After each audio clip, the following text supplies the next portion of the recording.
UPSC के according important content पाने के लिए ईजी क्लासेस को ज़रूर सब्सक्राइब कर लें और बेल आइकन भी प्रेस कर दें जिससे कि नोटिफिकेशन मिलता रहे।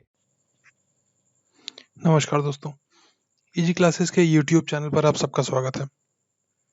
दोस्तों, प्रीलिम्स 2020 के लिए करंट अफेयर्स की रिवीजन सीरीज का ये तीसरा वीडियो है।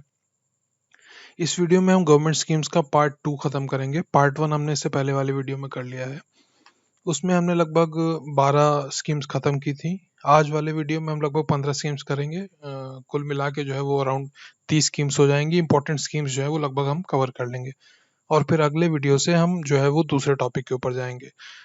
पॉलिटी हम अगले वीडियो में शुरू करेंगे। तो फिर आइए दोस्तों, आज का वीडियो शुरू करते हैं, गवर्नमेंट स्कीम्स पार्ट 2। तो दोस्तों, इस वीडियो में जो पहली स्कीम हम लोग करने जा रहे हैं वो है स्टार्टअप इंडिया। स्टार्टअप इंडिया के बारे में दोस्तों आप लोगों ने सुना होगा इससे पहले भी। काफ़ी पुरानी स्कीम है ये। स्टार्टअप इंडिया का बेसिकली अगर बात करें, लक्ष्य जो है वो ये है कि देश में जो इनोवेशन और स्टार्टअप की पोजीशन है या इनोवेशन और स्टार्टअप के लिए जैसा माहौल है, जैसा इकोसिस्टम है, उसको बढ़ावा देना। मतलब कि उनके लिए ऐसे ही संभावनाएं क्रिएट करना, ऐसा माहौल क्रिएट करना कि उनका जो है वो विकास अच्छे से हो सके। ये जो है वो स्टार्टअप इंडिया का लक्ष्य है। स्टार्टअप इंडिया की बात करें तो 3 पिलर इसमें कहे जाते हैं कि 3 पिलर इसमें है बेसिकली स्कीम में। पहला है simplification and hand holding. Simplification और हैंड होल्डिंग का मतलब बेसिकली दोस्तों यही है कि चीज़ों को उनके लिए आसान करना। मतलब कि जो स्टार्टअप है वो बेसिकली नई कंपनी है। ज़्यादातर केसेस में ऐसा होता है कि उनको एक्सपीरियंस नहीं होता है फील्ड में। तो ऐसी जो कंपनियां बन रही हैं उनके लिए चीज़ों को आसान करना। कैसे आसान करना? एप्लीकेशन, वेब एप्लीकेशन लॉन्च करना, मोबाइल एप्लीकेशन लॉन्च करना, पोर्टल्स लॉन्च करना। फिर उसके बाद जो है वो जो उनके लिए परमिशंस वगैरह होती हैं जो उनको चाहिए होती हैं, उनके उनके प्रोसेस को आसान करना। उसके बाद जो पब्लिक प्रोक्योरमेंट वगैरह होता है उसको आसान करना। फिर एक बड़ी समस्या भारत में जो है वो एग्जिट की भी है कि कोई अगर जो है वो प्रॉफिटेबल फर्म नहीं है तो उसको बंद करने में बड़ी मुश्किल होती है। तो उस चीज़ को भी आसान करना। ये सारी चीज़ें जो है वो सिंप्लीफिकेशन और हैंड होल्डिंग में आ जाती हैं। इसके बाद जो है वो दूसरा जो पिलर है इसका, वो फंडिंग सपोर्ट और इंसेंटिव्स है। इससे जो है वो सीधा सीधा समझ में आता है कि उनको फंडिंग कैसे देना, उनकी फंडिंग बढ़ाना। साथ ही साथ उनको जो है वो कई तरह से टैक्स ब्रेक वगैरह भी देना। तो उसमें ये कहा गया है कि 3 साल के लिए, 3 साल लगातार जो है वो उनको टैक्स ब्रेक्स देने का जो है वो प्रोविजन किया गया है। तो इस तरह की चीज़ें जो है वो फंडिंग और इंसेंटिव्स में आ गई। तीसरा इसमें जो पिलर है वो है इंडस्ट्री एकेडमी या पार्टनरशिप का।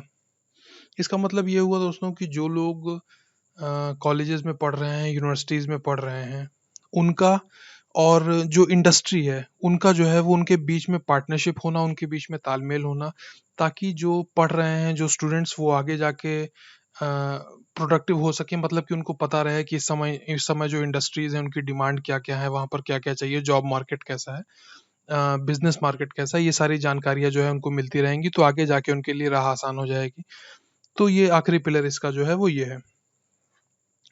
कुछ और इम्पोर्टेंट चीज़ों की बात करें तो इसका इम्प्लीमेंटेशन जो है वो पॉलिसी का department of promotion of industry and internal trade कर रहा है। अ, इसमें जो है वो कुछ कंडीशंस रखी गई हैं, या आप कह सकते हैं कि जो स्टार्टअप फर्म्स होती हैं उनकी डेफिनेशन जो होती है उसको थोड़ा सा और विस्तृत कर दिया गया है।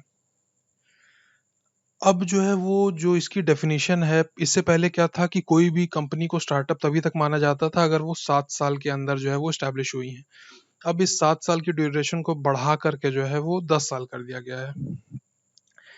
इसके अलावा एक और जो दूसरी कंडीशन है वो ये है कि इससे पहले जो है वो 25 करोड़ तक के सालाना टर्नओवर वाली कंपनियों को ही स्टार्टअप माना जाता था। इस जो है वो स्टार्टअप इंडिया स्कीम के अंदर जो है प्रोविजन किया गया है कि 100 करोड़ तक का जिस कंपनी का स्टार्टअप का टर्नओवर है, उसको जो है वो स्टार्टअप के रूप में माना जाएगा। तो ये 2 चीज़ें जो है वो उसकी डेफिनिशन में भी परिवर्तन किया गया है। तो दोस्तों, इस स्कीम में यही चीज़ें हैं ज़रूरी कि स्टार्टअप इंडिया का ऑब्जेक्टिव क्या है। 3 पिलर्स थे, उनकी हमने चर्चा कर ली। डीपीआई मतलब department of promotion of industry and internal trade ने इसको जो है वो इम्प्लीमेंटेशन का काम इसका संभाला हुआ है। फिर जो है वो जो डेफिनेशन में परिवर्तन आए हैं वो भी हमने देख लिए। अब आइए हम लोग अपनी जो है वो आज की दूसरी स्कीम शुरू करते हैं। दूसरी स्कीम हमारी है मेक इन इंडिया। तो मेक इन इंडिया ये भी जो है वो काफ़ी चर्चित स्कीम है, इसके बारे में भी आप सब लोग जानते होंगे। लेकिन एग्ज़ाम के पॉइंट ऑफ व्यू से ज़रूरी है, इसमें चेंजेस होते रहते हैं, इसके बारे में चर्चा होती रहती है, डिबेट्स होते रहते हैं, इसलिए आइए थोड़ा-सा इसको भी देख लेते हैं। तो इस स्कीम का जो लक्ष्य है, जैसा कि आप स्लाइड पे देख रहे हैं, कि to promote India as an important investment destination and global hub in manufacturing, design और इनोवेशन। तो यहाँ पर जो है वो कहना ये चाहते हैं कि जो मेक इन इंडिया स्कीम है, उसका लक्ष्य बेसिकली ये है कि भारत को एक अट्रैक्टिव डेस्टिनेशन बनाना, ताकि बाहर की जो कंपनियां हैं, बाहर के जो लोग हैं, यहाँ पर इन्वेस्ट कर सकें।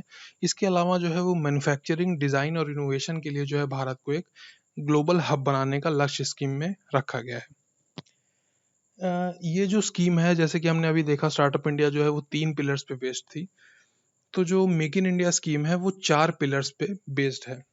वो पिलर्स कौन-कौन से हैं, आइए देख लेते हैं। सबसे पहला पिलर है न्यू प्रोसेसेस।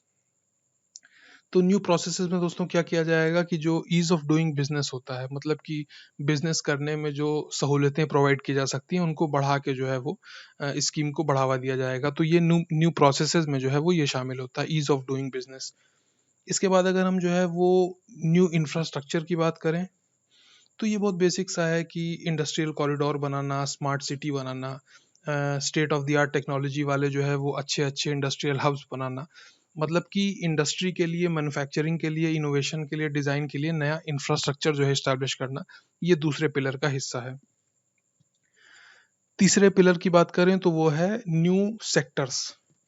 तो न्यू सेक्टर्स में क्या है कि अब जैसे एग्जांपल के लिए बता दूं कि डिफेंस प्रोडक्शन में, इंश्योरेंस में, मेडिकल डिवाइसेस में, कंस्ट्रक्शंस में, रेलवे इंफ्रास्ट्रक्चर में, इन सब में जो है वो एफडीआई शुरू कर दिया गया है, फॉरेन डायरेक्ट इन्वेस्टमेंट जो है इन सब चीज़ों में अलाउ कर दिया गया है। तो ये जो है वो नया सेक्टर हो गया जहाँ पर कि इन्वेस्टमेंट किया जा सकता है, जहाँ पर कि इन्वेस्टमेंट के आयाम बाहरी कंपनियों के लिए, बाहरी लोगों के लिए खोल दिए गए हैं। चौथा इसका जो आखिरी पिलर है वो है न्यू माइंडसेट। न्यू माइंडसेट का मतलब दोस्तों ये है कि एक तरह से भारत में देखा जाए तो जो पहले कहा जाता था कि लाइसेंस इंस्पेक्टर राज है, तो उस तरह का जो माइंडसेट है उसको चेंज करने का बेसिकली प्रोविजन इसमें किया जा रहा है। इसमें लक्ष्य रखा गया है। इसमें जो है वो जो इसकी बेसिक आइडिया है इसके पीछे का, वो ये है कि सरकार जो है वो किसी भी बिज़नेस के लिए एक फैसिलिटेटर का काम करे।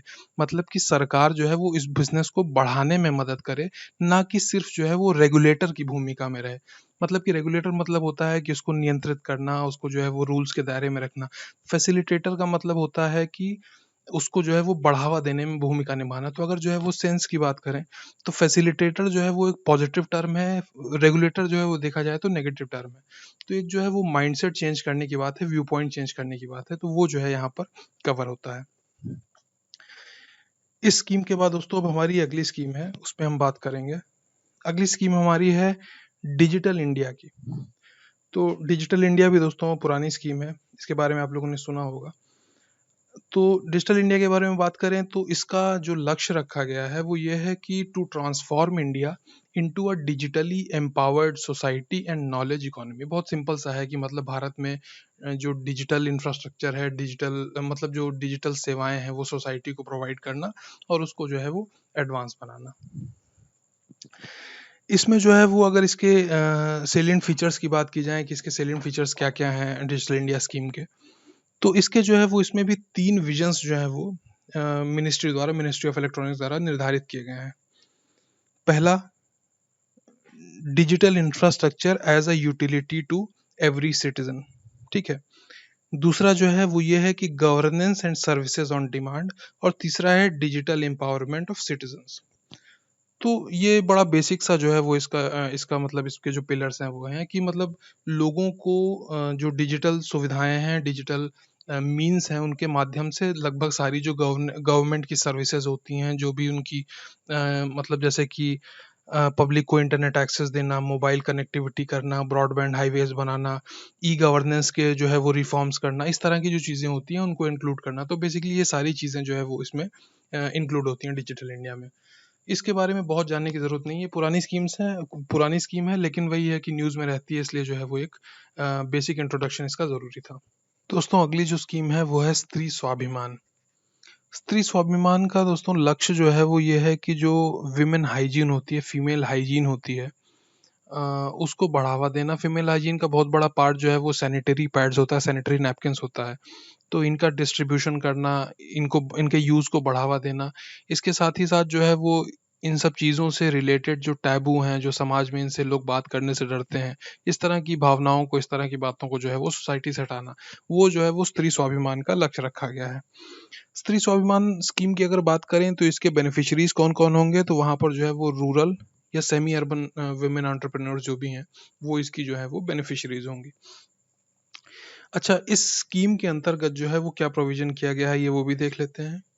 इसमें क्या है कि sanitary napkin micro manufacturing unit, मतलब कि सैनिटरी नैपकिन्स को बनाने वाली इकाइयाँ जो है, वो सेटअप की जानी है। कहाँ सेटअप किया जानी है? जो कॉमन सर्विस सेंटर होते हैं, सीएससीज़ होते हैं अक्रॉस इंडिया, वहाँ पर सेटअप किया जानी है। प्रेफ़रेंस ये दिया जाएगा कि ऐसे सीएससीज़ पर इनको सेटअप किया जाए जो कि महिला उद्यमियों द्वारा ऑपरेट किए जाते हैं। ये जो सैनिटरी नैपकिन्स होंगी, इनको जो है वो एक ब्रांड नेम बनाया गया है स्वाभिमान। स्वाभिमान के जो है वो अंडर में इनको बेचा जाएगा, मतलब कि जो सैनिटरी नैपकिन्स ये सीएससी वाले बनाएँगे, उसको स्वाभिमान के नाम से बेचा जाएगा। इसके अलावा इसका जो एक इम्पोर्टेंट पार्ट और भी है, वो है मेंस्ट्रुअल हाइजीन और इससे संबंधित जो अवेयरनेस है उसको बढ़ाना। मतलब कि वही जो पहले बात की गई थी कि सोसाइटी में जो एक टैबू बन गया है, इस तरह की चीज़ों पर बात नहीं करना, और ये सारी चीज़ों को जो है वो मतलब सोसाइटी में जो जनरल डिस्कशन होता है उससे दूर रखना। तो इन सब चीज़ों को हटाने के लिए जो है वो कई सारी कैंपेन्स चलाने का लक्ष्य जो है वो स्त्री स्वाभिमान के अंदर जो है वो उठाया गया है। अगली जो हमारी स्कीम है दोस्तों, वो एनवायरनमेंट से रिलेटेड है। हमारी स्कीम का नाम है ग्रीन स्किल डेवलपमेंट प्रोग्राम। तो अब अगर हम लोग जो है वो ग्रीन स्किल डेवलपमेंट प्रोग्राम की बात करें, तो ये ministry of environment, forest and climate change की स्कीम है। यहाँ पर जो है वो, जैसा कि आप नाम से समझ सकते हैं कि एनवायरनमेंट और फॉरेस्ट सेक्टर में स्किल डेवलपमेंट की जो है वो प्रावधान इस स्कीम के अंतर्गत जो है वो किया गया है। मतलब कि जो यूथ है देश का, उसको एनवायरनमेंट और फॉरेस्ट सेक्टर में स्किल्स प्रोवाइड करना। ये जो स्कीम है, ये ministry of environment, forest and climate change ने नेशनल स्किल डेवलपमेंट एजेंसी मतलब एनएसडीए जो है वो उसके साथ मिलकर शुरू की है। इसका जो पायलट प्रोजेक्ट है वो 2017 में शुरू हो गया था, और इसका लक्ष्य रखा गया है कि 2021 खत्म होते होते 5.5 लाख लोगों को फॉरेस्ट और एनवायरनमेंट से रिलेटेड जो स्किल्स होती हैं उनमें ट्रेन करना, ये जो है वो स्कीम का लक्ष्य रखा गया है। ये स्कीम इतनी थी दोस्तों। अब इसमें आइए अगली स्कीम देखते हैं हमारी क्या है। अगली स्कीम हमारी है know India program. Know India program जो है वो मिनिस्ट्री ऑफ एक्सटर्नल अफेयर्स की एक स्कीम है। इस स्कीम का लक्ष्य जो है वो बहुत सिंपल सा है, आप नाम से ही समझ सकते हैं कि 18 से 30 साल की उम्र के जो भारत इंडियन ओरिजिन वाले यूथ हैं, उनको भारत की रूट्स और कंटेम्प्रेरी इंडिया की जानकारी देना। मतलब कि ऐसे बच्चे, ऐसे यूथ 18 से 30 साल की उम्र में जो कि भारत से बाहर रह रहे हैं, उनको जो है वो अपने देश के बारे में डिटेल में जानकारी देना, वो नो इंडिया प्रोग्राम का लक्ष्य रखा गया है। ये बेसिकली जो है वो 3 हफ्ते का एक ओरिएंटेशन प्रोग्राम है, और इसमें जो है वो आप लोग गिरमिटिया कंट्रीज जानते होंगे कौन कौन सी गिरमिटिया कंट्रीज, मतलब कि Fiji, Mauritius, south Africa, east Africa, फिर कैरेबियन, साउथ अमेरिका, ये सारी जो कंट्रीज हैं इनको गिरमिटिया कंट्रीज कहा जाता है। तो इस स्कीम के अंतर्गत जो है वो प्रेफरेंस जो है वो पीआईओ मतलब person people of Indian origin जो है उनको दिया जाएगा, खासकर जो है वो गिरमिटिया कंट्रीज से जो लोग रिलेटेड होंगे। तो मतलब इसमें इसको अगर ब्रीफ में देखें तो 18 से 30 साल के इंडियन ओरिजिन के युवाओं को 3 वीक के ओरिएंटेशन प्रोग्राम में भारत की रूट्स, भारत के कल्चर, भारत की जो कंटेम्प्रेरी सिचुएशन है उसके बारे में जानकारी दिया जाएगा। इसमें प्रेफरेंस किसको दिया जाएगा? गिरमिटिया कंट्रीज के जो यूथ्स हैं। ये स्कीम दोस्तों यहाँ पर खत्म हो गई, नो इंडिया प्रोग्राम। हमारी अगली जो स्कीम है वो है secure Himalaya project. Secure Himalaya project जो है वो दोस्तों जो है वो, जैसा कि आप नाम से ही समझ सकते हैं, मिनिस्ट्री ऑफ एनवायरनमेंट, फॉरेस्ट और क्लाइमेट चेंज की स्कीम है। ये स्कीम जो है वो, अगर सिक्योर हिमालय प्रोजेक्ट की बात करें, इसके फुल फॉर्म की बात करें तो सिक्योर का फुल फॉर्म है securing livelihood, conservation, sustainable use and restoration of high range Himalayan ecosystem. Secure का फुल फॉर्म ये हो गया। ये जो है वो बेसिकली स्कीम जो है वो 4 स्टेट्स के लिए चलाई जा रही है। पहला स्टेट है हिमाचल, उसके बाद जम्मू कश्मीर अब यूनियन टेरिटरी हो गया है। उत्तराखंड और सिक्किम, मतलब ये हिमाचल, जम्मू कश्मीर, उत्तराखंड और सिक्किम, ये 4 स्टेट्स हैं जिनके लिए ये स्कीम चलाई जा रही है। इसका लक्ष्य क्या है? इसका लक्ष्य है जो इन स्टेट्स में बायोडायवर्सिटी है, लैंड है, फॉरेस्ट रिसोर्सेज है, उनको कंजर्व करना, उनका जो है वो बचाव करना, उनका कंजर्वेशन करना, वो ये स्कीम का लक्ष्य रखा गया है। इस स्कीम की फंडिंग की बात करें तो गवर्नमेंट ऑफ इंडिया, यूएनडीपी मतलब यूनाइटेड नेशंस डेवलपमेंट प्रोग्राम, और ग्लोबल एनवायरनमेंट फैसिलिटी, ये तीनों ने मिलकर इसका जो है वो फंडिंग की हुई है। ये स्कीम जो है वो बेसिकली 6 साल के लिए चलाई जा रही है, और 6 साल के लिए जो है वो मैंने आपको पहले ही बताया, ये 4 स्टेट्स में चलाई जा रही है। इनमें भी जो है वो कुछ जगह हैं जहाँ पर ये चलाई जा रही है, जैसे कि हिमाचल की बात करें तो लाहौल पांगी वाला जो एरिया है वहाँ पर। उसके बाद उत्तराखंड की बात करें तो गंगोत्री के आसपास वाला जो एरिया है, पिथौरागढ़ का जो वैली है वहाँ पर। उसके बाद सिक्किम की बात करें तो कंचनजंगा, अपर टीस्टा वैली, ये सारे एरियाज में जो है वो स्कीम इसका इम्प्लीमेंटेशन किया जाएगा। इसके अलावा इस स्कीम का लक्ष्य ये भी है कि यहाँ पर जो स्नो लेपर्ड्स हैं, या इसके अलावा जो और भी इंडेंजर्ड स्पीसीज हैं, उनके कंजर्वेशन के लिए भी जो है वो कदम उठाना, साथ ही साथ जो वाइल्ड लाइफ से रिलेटेड क्राइम्स हैं उनको भी कम करना, ये सारे लक्ष्य जो है वो स्कीम के अंतर्गत अंडरटेक किए गए हैं। अब ये स्कीम भी हमारी हो गई दोस्तों, सिक्योर हिमालय प्रोजेक्ट।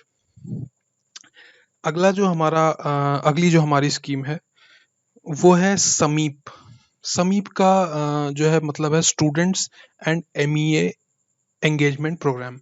एमईए मतलब कि मिनिस्ट्री ऑफ एक्सटर्नल अफेयर्स की स्कीम है। इस स्कीम का लक्ष्य दोस्तों जो रखा गया है वो ये है कि जो बच्चे हैं उनको डिप्लोमेसी में जो है वो, मतलब कि उनको बताना कि डिप्लोमेसी भी जो है वो एक करियर ऑप्शन आगे जाके हो सकता है। ठीक है। समीप में जो है वो इसका जो इसके इम्प्लीमेंटेशन का तरीका है वो ये है कि जो भी मिनिस्ट्री ऑफ एक्सटर्नल अफेयर्स के बड़े अधिकारी हैं, आला अधिकारी हैं, उनको अपने होम टाउन, होम डिस्ट्रिक्ट में जाने के लिए कहा जाएगा। वहाँ पर जाके वो वहाँ के स्टूडेंट्स से, वहाँ के यूथ से इंटरैक्ट करेंगे कॉलेजेस पे और स्कूल्स लेवल पे, और उनको जो है वो पॉलिसी मेकिंग, डिप्लोमेसी, इन सब की बेसिक जानकारी देंगे। Ministry of external external affairs कैसे काम करता है, इसके बारे में बेसिक जानकारी देंगे। तो इससे क्या होगा कि लोगों को, स्टूडेंट्स को पता लगेगा कि मतलब कि एक्सटर्नल अफेयर्स में, पॉलिसी मेकिंग में, डिप्लोमेसी में भी जो है वो करियर ऑप्शन आगे जाके हो सकते हैं। पूरी तरह से जो है ये वॉलंटरी स्कीम है, किसी के लिए इसमें पार्टिसिपेट करना ज़रूरी नहीं है। तो ये सारे इंपॉर्टेंट पॉइंट्स इसमें कवर हो गए। समीप के बाद दोस्तों हमारा जो अगली जो स्कीम हम पढ़ेंगे वो है प्रधानमंत्री गरीब कल्याण योजना। प्रधानमंत्री गरीब कल्याण योजना दोस्तों जो है वो मिनिस्ट्री ऑफ फाइनेंस की स्कीम है। प्रधानमंत्री गरीब कल्याण योजना के कई कंपोनेंट्स हैं, तो हम लोग एक एक करके सारे कंपोनेंट्स पर डिटेल में चर्चा कर लेते हैं। सबसे पहला कंपोनेंट इसका जिस पे हम चर्चा करेंगे वो है insurance scheme for health workers fighting कोविड-19। तो यहाँ पर जो है वो जो पब्लिक हेल्थ केयर वर्कर्स हैं, पब्लिक हेल्थ केयर वर्कर्स में कौन कौन शामिल है? सफाई कर्मचारी, nurse, ASHA workers, paramedics, technicians, doctors, ये सारे लोग जो कि किसी सेंट्रल या स्टेट गवर्नमेंट के हॉस्पिटल में काम कर रहे हैं या किसी वेलनेस सेंटर में काम कर रहे हैं, इन सबको जो है वो पब्लिक हेल्थ केयर वर्कर्स की परिभाषा में शामिल किया गया है। स्कीम का कहना यह है कि इस तरह के लगभग 23 लाख लोगों को इस योजना से, इंश्योरेंस स्कीम से फायदा होगा। प्रोविजन क्या है इसमें? बहुत बेसिक सा प्रोविजन है कि 90 दिनों के लिए 50 लाख रुपए का इंश्योरेंस कवर दिया जाता है ऐसे लोगों को जो कि कोविड-19 के पेशेंट्स को ट्रीट कर रहे हैं या उनसे डील कर रहे हैं, या और चांसेस हैं कि उनको जो है वो इन्फेक्शन का खतरा है और किसी तरह का एक्सीडेंट हो सकता है। ऐसे लोगों के लिए 90 दिन के लिए 50 लाख रुपए का कवर का प्रोविजन, इंश्योरेंस कवर का प्रोविजन किया गया है। अब अगले कंपोनेंट पर हम आते हैं, पीएम गरीब कल्याण अन्न योजना। तो ये जो अन्न योजना है दोस्तों, ये बेसिकली पीडीएस मतलब पब्लिक डिस्ट्रीब्यूशन सिस्टम से रिलेटेड है। इसके लिए बेनिफिशरीज की संख्या कही जा रही है कि लगभग 80 करोड़ लोगों को फायदा होगा। इस योजना के अंतर्गत जो है वो 5 किलो वीट और राइस, वीट या राइस पर पर्सन पर मंथ, मतलब कि एक आदमी को 5 किलो गेहूं या चावल हर महीने दिया जाना है। ये जो प्रोविज़न किया गया है पीडीएस में देने का, ये जो है वो ऑलरेडी जो उनको पहले से मिल रहा था उसके अलावा है। मतलब कि कुल मिला के जो है वो ये दोनों चीज़ें जुड़ के उनको मिलेंगी। इसके अलावा एक प्रोविज़न और किया गया है कि 1 किलो पल्सेस मतलब 1 किलो दाल भी जो है वो पर फैमिली दी जानी है। तो ये जो है आपका प्रधानमंत्री गरीब कल्याण अन्न योजना कवर हो गया। इसके बाद जो है वो पीएम किसान की हम लोग बात कर लेते हैं। तो ये बड़ा सिंपल सा है, ये फार्मर्स के लिए जो है वो योजना शुरू की गई थी। लगभग 8.5-9 करोड़ लोगों को कहा जा रहा है कि इससे फ़ायदा होगा।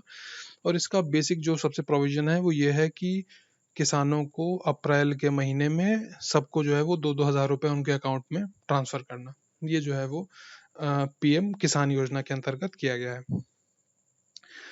अगला जो इसका कंपोनेंट है वो है कैश ट्रांसफर्स अंडर पीएम गरीब कल्याण योजना। तो पीएम गरीब कल्याण योजना के अंतर्गत जो है वो जो कैश ट्रांसफर किए गए हैं वो कई मतलब कई सेक्टर्स में किए गए हैं। सबसे पहले मनरेगा वर्कर्स को जो है वो इससे फायदा हुआ है। मनरेगा वर्कर्स का जो वेज है, डेली वेज है, वो उसको 182 रुपए से बढ़ा के 202 रुपए कर दिया गया। 1 अप्रैल से ये प्रोविजन लागू हो गया। इसके अलावा साथ ही साथ उनको 2,000 रुपए एडिशनल भी जो है वो हर मनरेगा वर्कर को दिया गया। इसके बाद जितनी भी महिलाएं पीएम उज्ज्वला योजना के अंतर्गत में कवर्ड हैं, उनको फ्री गैस सिलेंडर दिया गया। अप्रैल, मई और जून 3 महीनों के लिए उनको फ्री गैस सिलेंडर दिया गया।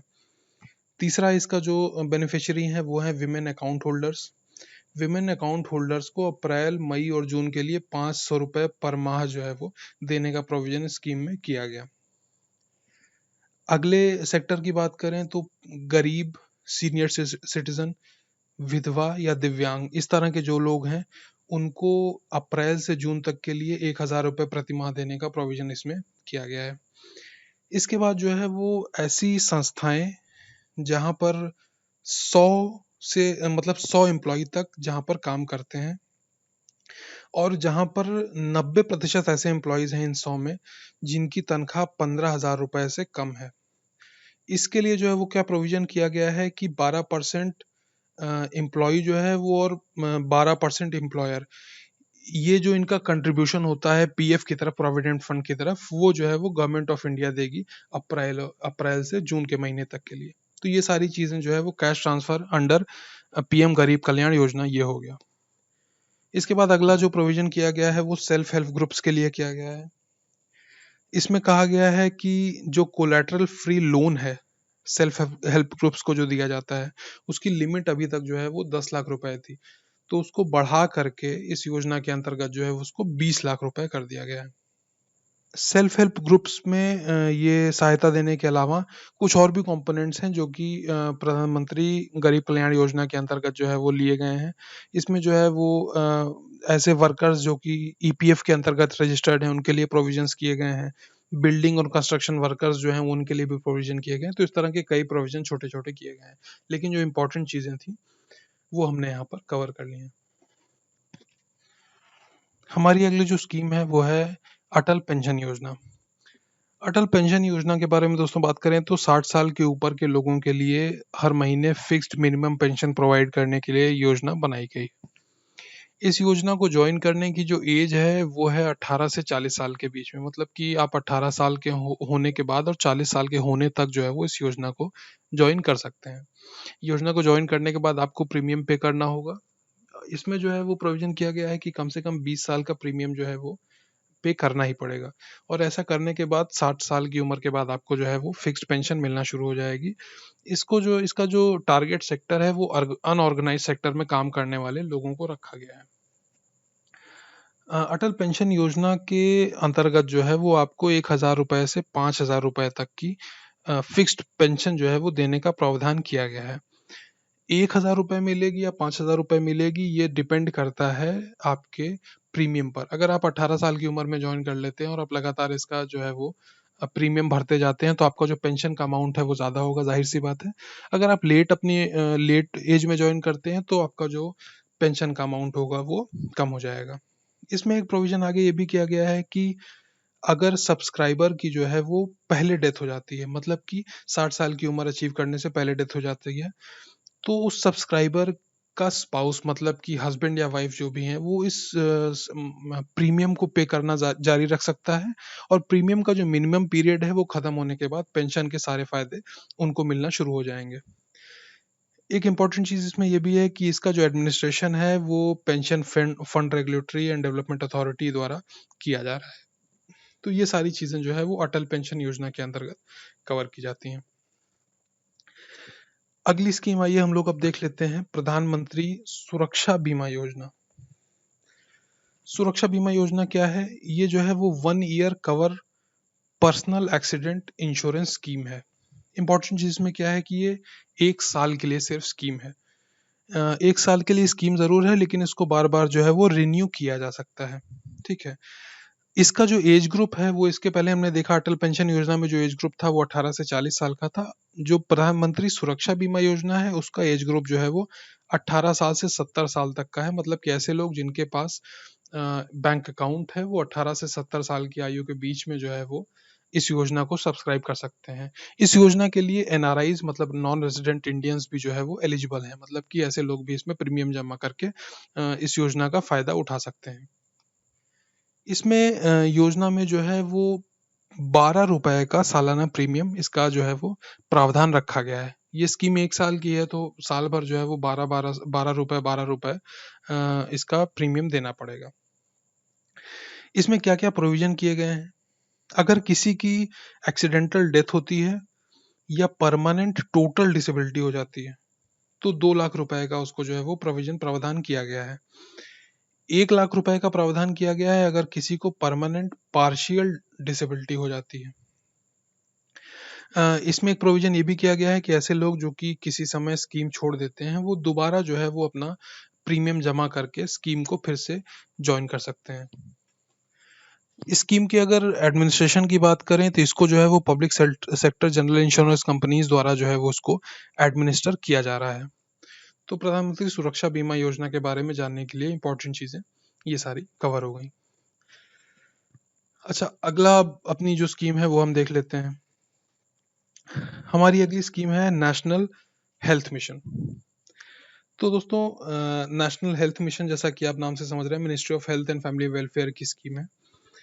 इसका जो लक्ष्य है वो क्या है, आइए कुछ इसके जो बेसिक कंपोनेंट हैं वो क्या है वो देख लेते हैं।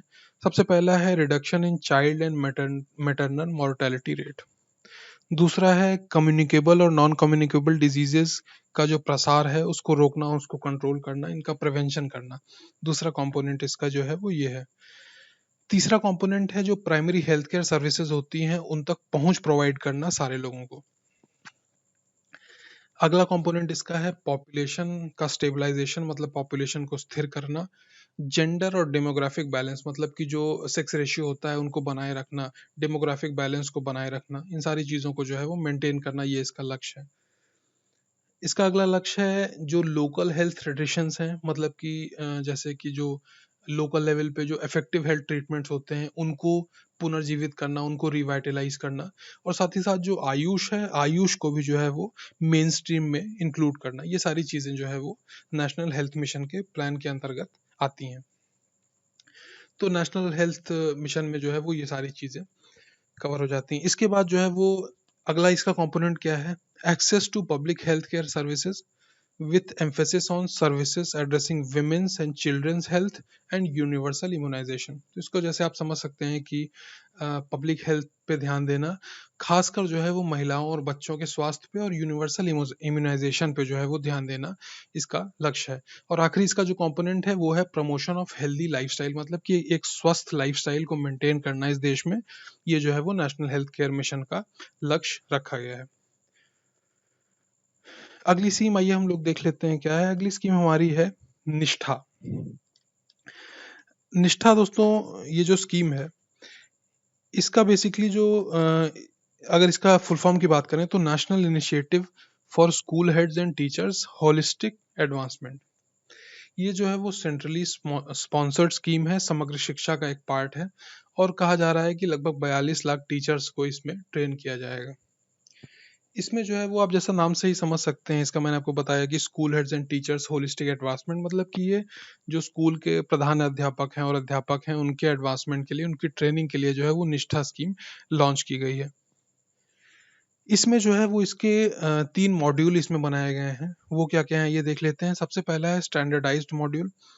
स्टैंडर्डाइज़्ड मॉड्यूल जो है वो एक नेशनल लेवल का मॉड्यूल है जिसको सारे स्टेट्स और यूनियन टेरिटरीज़ के लिए एक तरह का डेवलप किया गया है। मतलब एक तरह की ट्रेनिंग जो है वो हर जगह प्रोवाइड की जाएगी। दूसरा मॉड्यूल जो है वो है एक्टिविटी बेस्ड मॉड्यूल्स।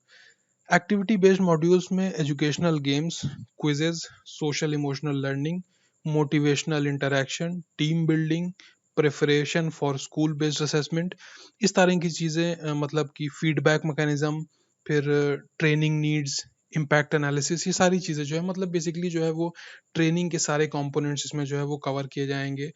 कई मतलब सोशल इंटरैक्शन के, एजुकेशनल गेम्स के, इन सारी चीज़ों को इसमें जो है वो कवर किया जाएगा। मोटिवेशनल एस्पेक्ट्स जो है वो इसमें कवर किए जाएंगे। तो एक्टिविटी बेस्ड मॉड्यूल जो है वो ये हो गया। आखिरी जो इसमें मॉड्यूल है वो है पोस्ट ट्रेनिंग मॉड्यूल। इसमें जो है वो पोस्ट ट्रेनिंग मॉड्यूल में, जैसा कि आप नाम से ही समझ सकते हैं कि ट्रेनिंग के बाद का जो मॉड्यूल है, यहाँ पर जो है वो उसका ट्रेनिंग का असेसमेंट, उसके बाद फिर ट्रेनिंग की मतलब आगे की भी मेंटरिंग जो है वो इस प्रोविजन में शामिल की गई है। तो इसमें जो 3 मॉड्यूल्स हैं वो हमने यहाँ पर कवर कर लिया। इसमें जो है वो टेक्नोलॉजी के यूज़ का भी जो है वो प्रोविजन किया गया है। मोबाइल ऐप डेवलप किए जा रहे हैं, लर्निंग मैनेजमेंट सिस्टम्स डेवलप किए जा रहे हैं। इससे जो है वो ट्रेनिंग में टीचर्स के और प्रिंसिपल्स के जो है वो आसानी होगी। तो निष्ठा स्कीम के अंतर्गत जो है दोस्तों वो ये सारी चीज़ें आती हैं। अगली हमारी स्कीम है वो है उड़ान, गिविंग विंग्स टू गर्ल्स। ये 2 अलग-अलग स्कीमें हैं। एक है उड़ान, जहाँ पर है UDAN, जिसकी स्पेलिंग है वो है उड़े देश का हर नागरिक, उड़े देश का आम नागरिक। और ये जो हमारी स्कीम है वो है UDAAN। यहाँ पर जो है वो बेसिकली क्या इसका लक्ष्य है कि जो टेक्निकल एजुकेशन इंस्टीट्यूट्स हैं, वहाँ पर जो लड़कियों का लो एनरोलमेंट रेट है, उसको ख़त्म करना। मतलब कि लड़कियों को एनकरेज करना सोसाइटी में कि वो जा कर के टेक्निकल एजुकेशन इंस्टीट्यूट्स में एडमिशन लें और वहाँ से ड्रॉप आउट ना हो। इसके बेनिफिशरीज़ की बात करें तो ये सिर्फ जो है वो क्लास 11th के लड़कियों के लिए चलाया गया है। कहाँ की? ऐसी लड़कियां जो कि केंद्रीय विद्यालय, नवोदय विद्यालय या गवर्नमेंट स्कूल्स में पढ़ती हैं, जो कि CBSE से एफिलिएटेड हैं या प्राइवेट बोर्ड से भी एफिलिएटेड हैं। इन सारी गर्ल्स को जो है वो इसमें स्कीम के अंतर्गत टारगेट किया गया है। इसमें दोस्तों जानने के लिए इतना ही है स्कीम में। अगली स्कीम हमारी जो है वो है मिशन पूर्वोदय। ये स्कीम जो है वो हमारे आज की वीडियो की दोस्तों आखिरी स्कीम होगी। इंपॉर्टेंट स्कीम जितनी भी थी हमने कवर कर ली है। मिशन पूर्वोदय जो है वो मिनिस्ट्री ऑफ स्टील की बेसिकली एक स्कीम है। पूर्वोदय से आप समझ सकते हैं कि जो पूर्व में हमारे देश के स्टेट्स हैं उनके डेवलपमेंट के लिए, उनके उदय के लिए स्कीम चलाई जा रही है। ये स्टेट्स हैं उड़ीसा, झारखंड, छत्तीसगढ़, वेस्ट बंगाल और आंध्र प्रदेश का नॉर्दर्न पार्ट जो है वो, उसको डेवलपमेंट करने के लिए ये स्कीम चलाई जा रही है। डेवलपमेंट कैसे किया जाना है? इन सब जगहों पर एक जो है वो इंटीग्रेटेड स्टील हब बनाना है। और इससे क्या होगा कि वहाँ पे जो स्टील मतलब मैन्युफैक्चरिंग हो रही है, स्टील के क्षेत्र में जो कॉम्पिटिटिवनेस है, उनको बढ़ावा मिलेगा। वहाँ की जो स्टील इंडस्ट्रीज़ हैं, उनको और सशक्त किया जाएगा, उनको और रिसोर्सेज प्रोवाइड किए जाएंगे, मार्केट रिसोर्सेज, फाइनेंशियल एड्स उनको प्रोवाइड की जाएंगी मिशन पूर्वोदय के अंतर्गत, जिससे कि स्टील इंडस्ट्री का और इसके साथ ही साथ जो है वो इन सारे ईस्टर्न स्टेट्स का भी जो है वो हमारे डेवलपमेंट होगा। तो मिशन पूर्वोदय में दोस्तों ये सारी चीज़ें कवर होती हैं। तो मिशन पूर्वोदय के साथ हमने आज की जो स्कीम्स का वीडियो था उसके दोनों पार्ट्स को पूरी तरह से कंक्लूड कर दिया, ख़त्म कर दिया। तो अब ये 2 पार्ट्स के वीडियो को मिला के जो हमारी इम्पोर्टेंट स्कीम्स थी, जो पिछले 1 साल में चर्चा में रही थी, उनमें से ज़्यादातर को हमने जो है वो कवर कर लिया है। इसके बाद हमारा जो अगला वीडियो होगा रिवीजन सीरीज़ का, वो पॉलिटी से संबंधित होगा। ये वीडियो भी 1 या 2 दिन में अपलोड हो जाएगा। तो अब आप जो है वो रिवीजन प्रॉपर करने के लिए ये सीरीज़ के जो 3 वीडियो हमारे अपलोड हो गए हैं उनको देखिए और आगे भी जो है वो बने रहिए। तो इससे जो है वो 2-3 वीडियो और भी जो अपलोड होंगे, उससे आपका साल भर का जो करंट अफेयर्स का रिवीजन है वो प्री के पहले कवर हो जाएगा। तो दोस्तों फिर अगले वीडियो में फिर से मुलाकात होगी। Take care.